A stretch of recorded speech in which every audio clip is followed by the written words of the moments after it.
Vasco de Lobera, translated by Robert Southey. Book 3, Chapter 1. Here beginneth the third book of Amadis of Gaul, wherein are related the great discords and jealousies which were occasioned in the household and court of King Lisuarte by the evil counsel which Gandandel gave the king, for the sake of injuring Amadis and his kinsmen and friends. Wherefore the king sent to Angriote and his nephew, commanding them to leave his court and his kingdom, and how he sent to defy them, and they returned the defiance. So soon as King Lisuarte knew that Angriote and his nephew were so far healed of their wounds that they could ride, he sent to bid them quit his kingdom, and not enter it again at their peril.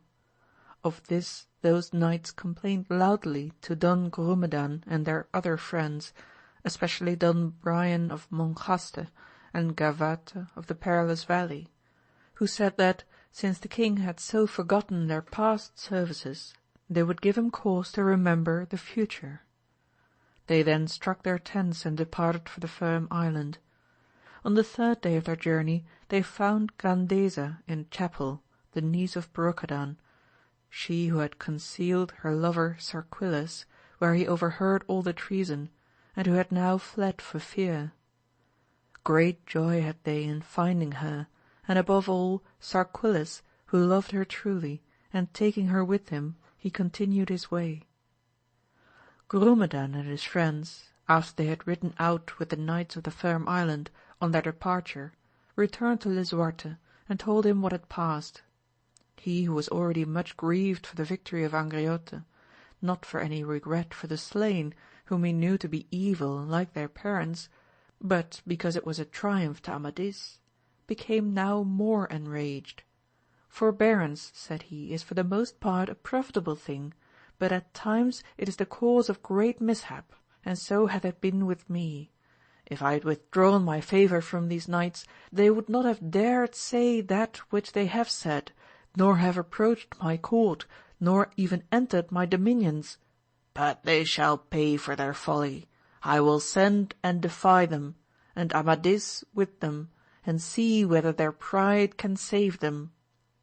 King Arban of North Wales, who truly desired the welfare of the king, replied, Sir, you should look well to this before you do as you have said, because of the great valour of these knights, and because God hath shown the justice of their cause, else would not Angriote, good knight as he is, have so acquitted himself against two such enemies, nor Sarquiles have so come off from Adamas.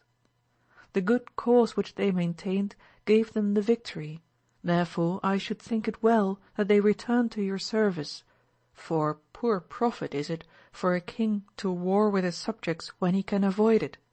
The blood that is shed and the wealth that is expended on both sides is the king's loss, and he gains no honour in victory. From such strife great evils often arise. The neighbouring kings and chiefs who had been before kept in awe take courage and recover more than they had lost, and what is more to be feared, the vassals cease to respect their lord, who should rule them mildly as a good shepherd controls his flock. For if he oppresses them more than they can bear, it oftentimes chances that where the first broke out, the rest follow, and when the fault is at last discovered, it is difficult to amend it. Now, sir, is the time to amend what has been done amiss.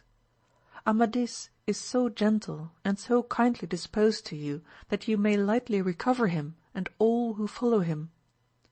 You say well, quoth Lisuarte, but I will not give them that which I have already given to my daughter Leonoreta, and great as his power may be, it is nothing to mine. So say no more, but prepare arms and horses to serve me, and let Kendall of Ganota go tomorrow and defy those of the Firm Island. In God's name, they all replied, he will appoint what seemed good to him, and we will serve you. You must know that Gandandel and Brocadan, when they saw their sons slain, and that they were undone in this world and in the next, receiving that due reward which such as them escape in our days, for God reserves them either in his mercy that they may repent, or for his justice, that if they continue in sin, they may pay for all without redemption. They took their dead sons, and with their wives and household embarked in 2 vessels with the curses of all who beheld them, and went their way. And this history will not mention them more. But we may reasonably believe that they who have grown old in wickedness will die in it, unless it pleases God, more for his mercy than their deserts, to turn their hearts in time. King Lisuarte then, having assembled together all the great lords of his court and the knights of lower degree, complained to them of Amadis and his friends, and besought them to redress his wrongs as he did theirs. They all replied that they would serve him in what he should command. He then called Cendil of Ganota, and bade him to horse, and carry a letter of credence to the Firm Island, and defy Amadis for me, and all those knights with him who will support the cause of Don Galvanes. Tell them to beware of me, for wherever I find them I will destroy their lives and fortune. Don Cendil took his bidding and departed. After some days the king went to one of his towns which, because it was so abundantly furnished with all things pleasant, was called Gracedonia.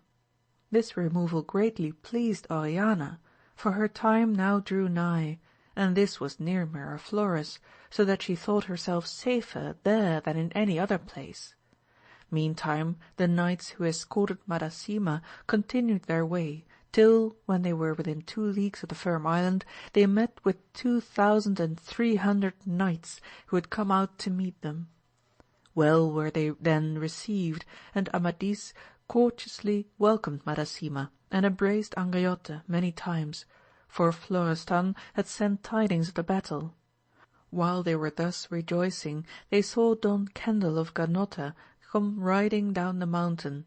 But he, beholding so large a company, and knowing that they had all forsaken the king's service, the tears came into his eyes, for he was a right loyal servant to Lisuarte. Howbeit he put on the best countenance he could, being a fair knight, and of great valour and discretion, and rode up to them and asked for Amadis, by whom and by the rest he was honourably welcomed as he deserved to be. Sir, said he, let this letter be read. That being done, Amadis replied, It is your credential, now speak your embassy. Sir Amadis, quoth he, my lord the king hath sent me to defy you and those of your lineage, and those who are here present, and those who mean to attempt the Isle of Mongaza, and he warns you henceforward to defend your lands and possessions and persons, for he will destroy all if he can, and he says you may be excused from seeking adventures in his country, for whomsoever of ye he finds there he will slay. Quadragante answered, Don Cendil, you have said your bidding and have therein done right, but for your master who threatens our lives and lands, let these knights reply to him as they think good. For me, tell him that, king as he is, I regard my poor life as much as he can value his mighty one, that in birth I yield nothing to him, being of as royal blood on both sides as himself, and since I must defend myself from him, bid him defend himself from me. But Amadis wished that a milder answer should be returned, and he said, Don Quadragante, sir, let this knight take one answer for you and all. We have heard the embassy, and we will take counsel how to reply. And you, Don Cendil, may tell the king that he will find it difficult to perform what he threatens. Come with us to the Firm Island meantime, and try the arch of true lovers, for if you achieve it you will find better favour from your mistress. Sir, quoth Don Cendil, I will go with you if it please, but of my loves you shall know nothing. They then rode thither, but when Cendil beheld the island and its strength and the abundance of all things therein, he knew that not all the force in the world could injure it. So Amadis took him to his home and lodged him honourably, for Don Cendil was of high lineage. The next day the knights assembled and resolved to defy King Lisuarte by a knight called Sadamon, who came in the company of Dragonis and Palomir.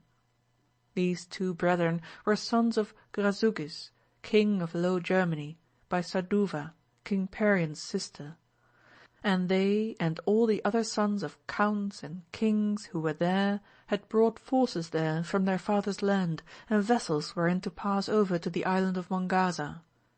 To this Sadamon they gave a letter of credence signed with all their names, and they said to him, Tell King Lisuarte, since he defies and threatens us, to defend himself. With fair weather we shall go against the island of Mongaza, and if he is the mighty lord he says, we shall soon prove his strength and our own. If he replies aught to this, answer him like a good knight, and if God pleases we will maintain it.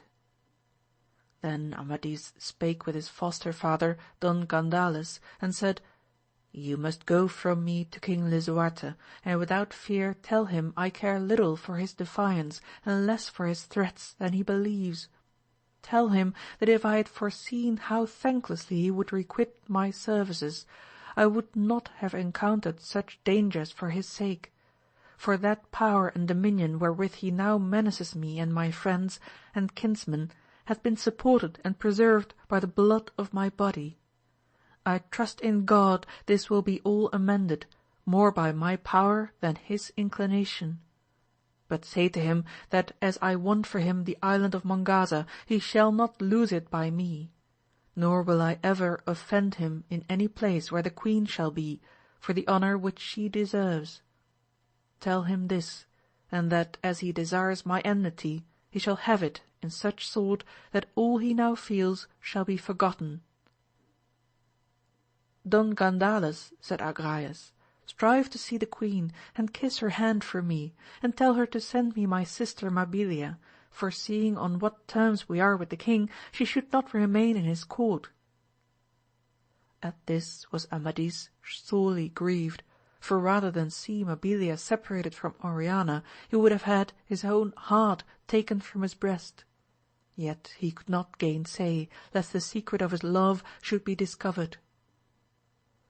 The knights departed with Don Cendil of Ganota. 10 days they rode and then arrived at the court, where King Lisuarte, knowing their errand, honourably bade them welcome, and having read their letter, bade them speak. Sir Sadamon, sir, quoth Gandales, will deliver you the bidding of the knights. I come with words from Amadis to you, and from Agrayes to the queen, if it please you that I may see her. It pleases me well, replied Lisuarte, and much pleasure will she have in seeing you, for you served her daughter Oriana well while she abode in your country, for which I thank you. Many thanks, quoth Gandales, and God knows if I should delight to serve you, and if it troubles me to do otherwise. Lisuarte answered, I believe you, but trouble not yourself for doing that whereto you are bound, in the service of him whom you fostered. To act otherwise would be to your shame. Then Sadamon delivered the defiance, and when he said that the knights expected no peace till he restored the island to Don Galvanes and Madasima, the king replied, That peace will come late if they wait for it. May I never be held a king if I do not break their pride. Sir, quoth Sadamon, thus far is my embassy, what else I may say is of myself. I tell you, sir, that he must be of great prowess and power who can break the pride of those knights, and you will find it harder than you imagine.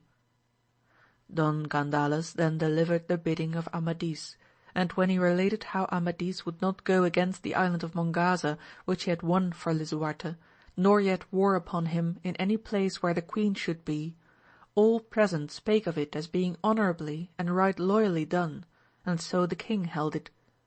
Then the king bade the ambassadors disarm themselves and come to table, for it was time to take food.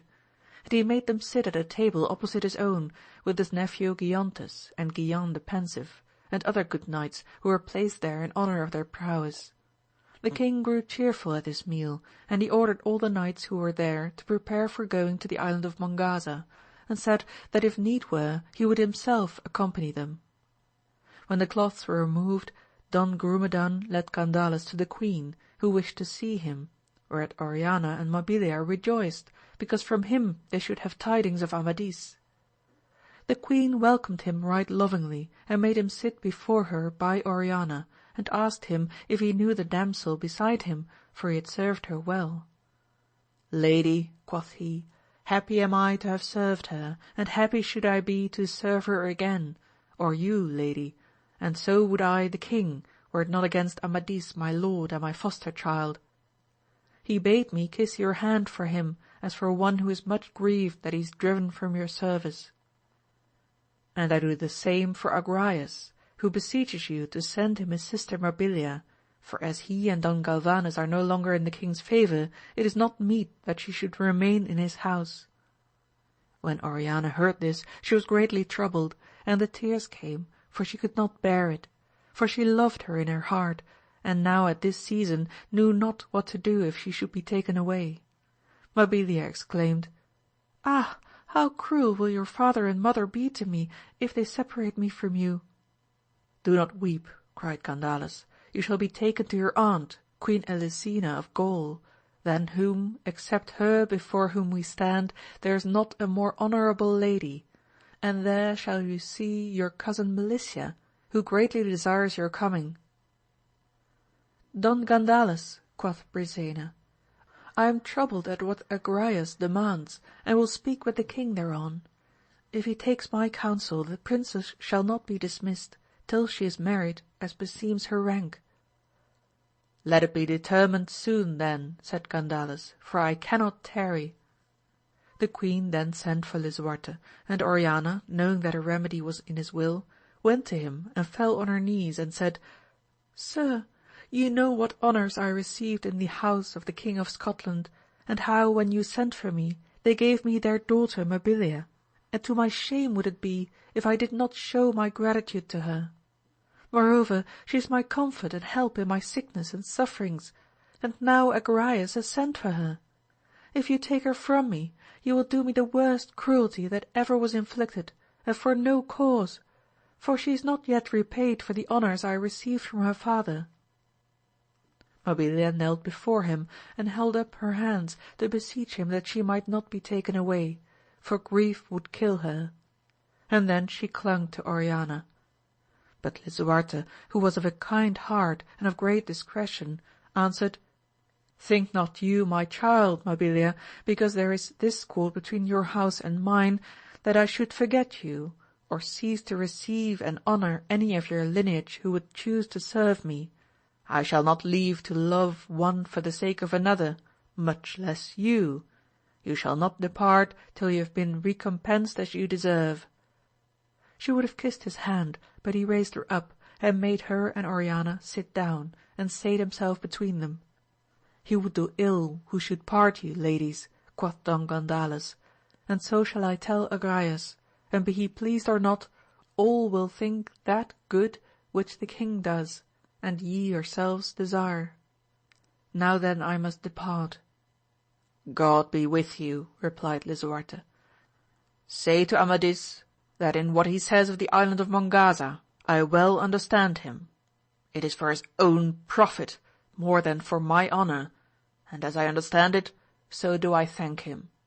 Henceforth each must do what he can. And then he left the queen's apartment. Don Gandales, said Brisena, do not you attend to the angry words of the king, nor of Amadis, but strive ever, if you can, to reconcile them, as I shall do. Salute Amadis for me, and tell him I thank him for what he said that he would not attack any place where I might be, and beg him to grant my request when I shall make one. So she commended him to God, and prayed that there might be peace between her husband and Amadis, and Gandales took his leave. Then the princesses called him, and Oriana said, Don Gandales, sir, my true friend, greatly am I grieved that I cannot recompense you for the service which you have done me, but the times will not permit me now, nor have I wherewith to repay you, but if it please God, I may one day do what is my duty and desire. This enmity troubles me, they are of such hearts that much evil must follow, unless it please God to remedy it. I trust he will. Salute Amadis for me, and tell him I beseech him to remember all that passed here, and bear with the present, and give way for the future to my father, who still values and loves him." Then said Mabilia, "Commend me kindly to my lord and cousin Amadis, and to Agrayes my lord and brother, and to the right good Don Galvanes my uncle, and tell them to have no concern for me, nor to trouble themselves to separate me from my lady Oriana, for this trouble would be lost, and I would rather die than leave her. And give this letter to Amadis, tell him he will find in it all I have to say, and I believe he will receive great consolation thereby."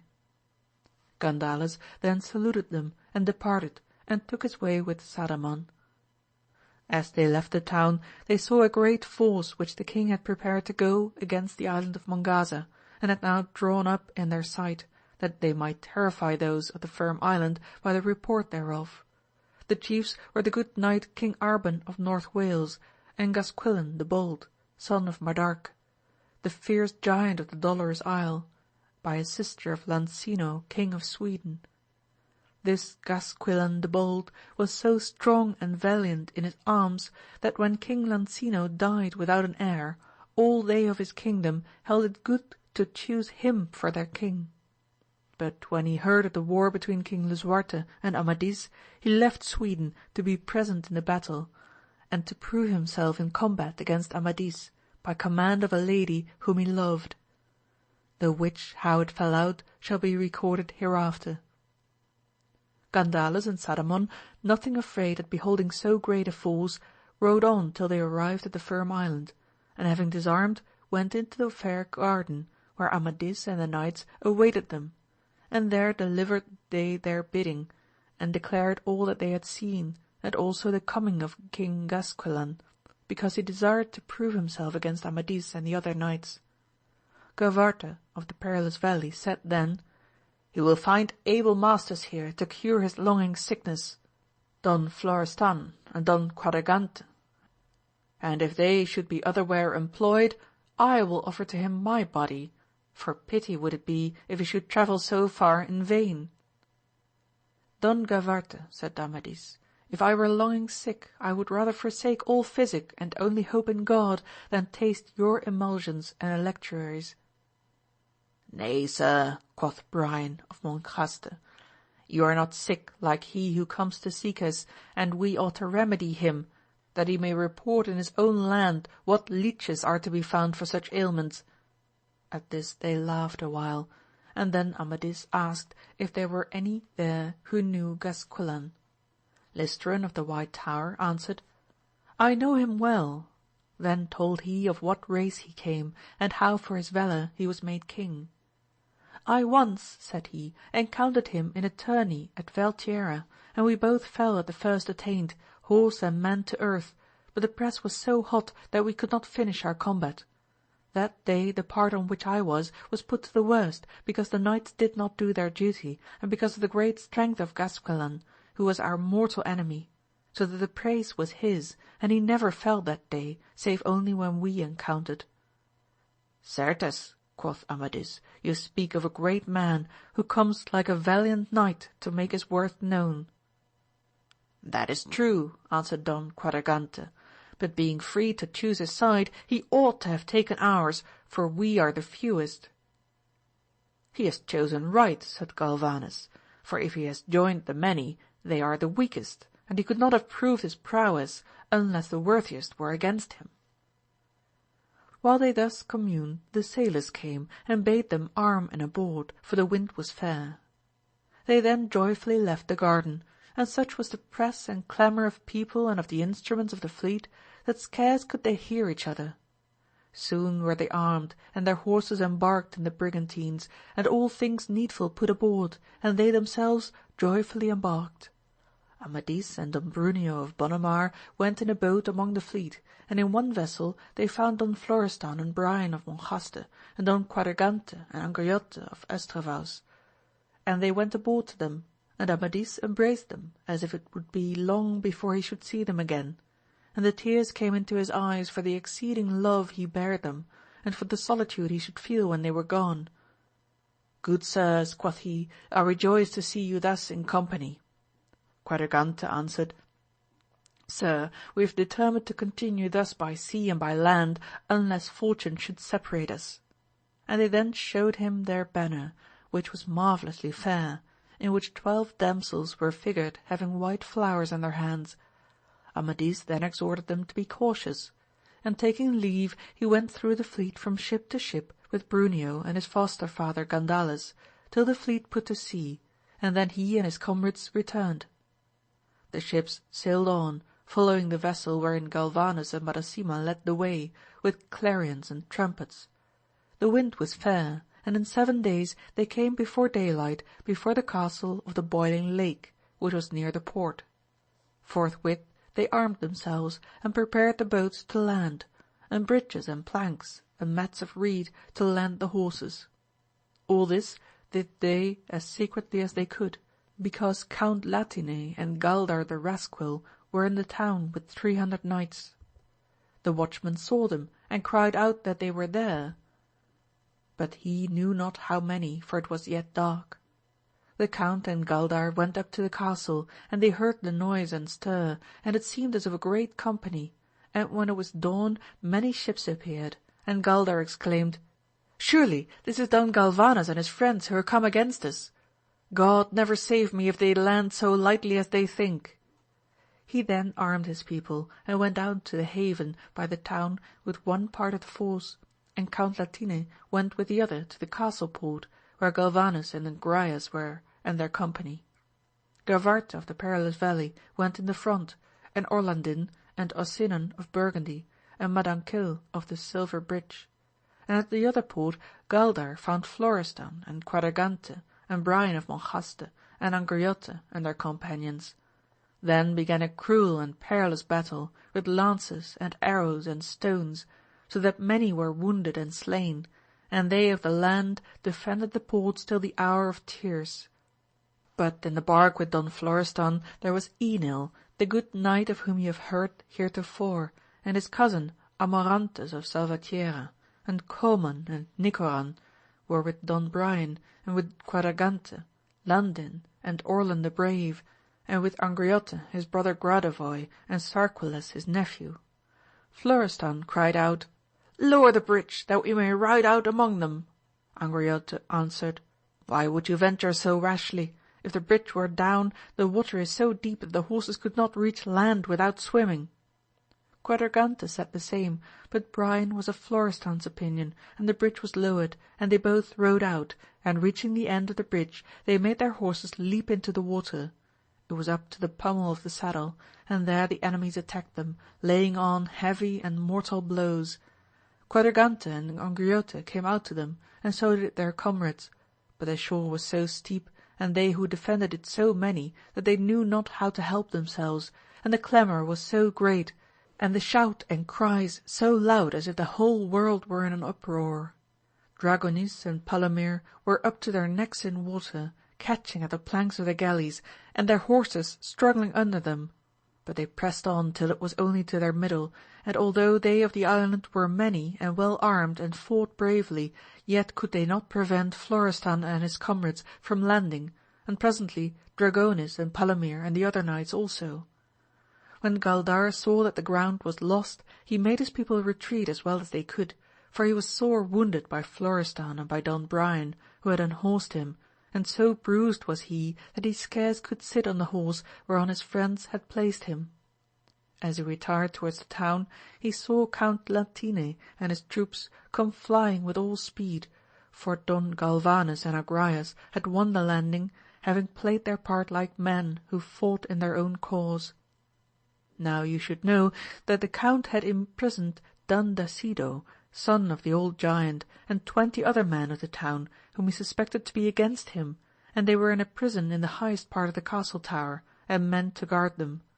But their keepers, when the knights were engaged, went out to see the battle. When Dacido observed that they were thus left, he said to his comrades, Help me, and we will escape. How can that be? Said they. Break the bolt of this chain which fetters us all.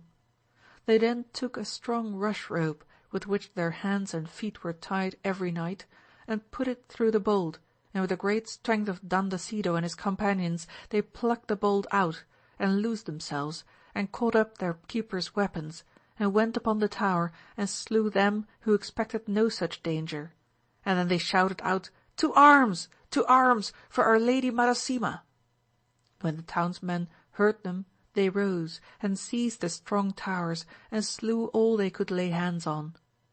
Count Latine, seeing this, took shelter in a house by the gate, and Galdar of Rascuil with him, not daring to venture farther, and expecting death, and they of the town taking courage, ran through the streets, and called to the assailants, and bade them bring their Lady Madasima, that they might give her possession of the place. Quadragante and Angriote rode up to the gate to learn the truth, and having spoken with Dandasido, they took the tidings to Don Galvanes, and presently they all took horse, and brought out Madasima on a white palfrey, she having her fair face uncovered, and wearing a chaplet of gold. As she approached the town, the gates were thrown open, and 100 of the most honourable men came out to meet her, and kissed her hand, and she said to them, Kiss ye the hand of my lord and husband Don Galvanes, who next to God hath delivered me from death, and hath now recovered for me my natural subjects. If ye love me, take him for your lord.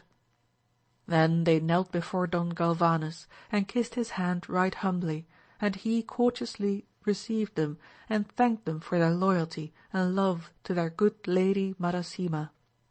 Dandasido met them at the town, and much was he honoured for what he had done. This done, Ymosil of Burgundy said, Now then, let us rid the town of our enemies.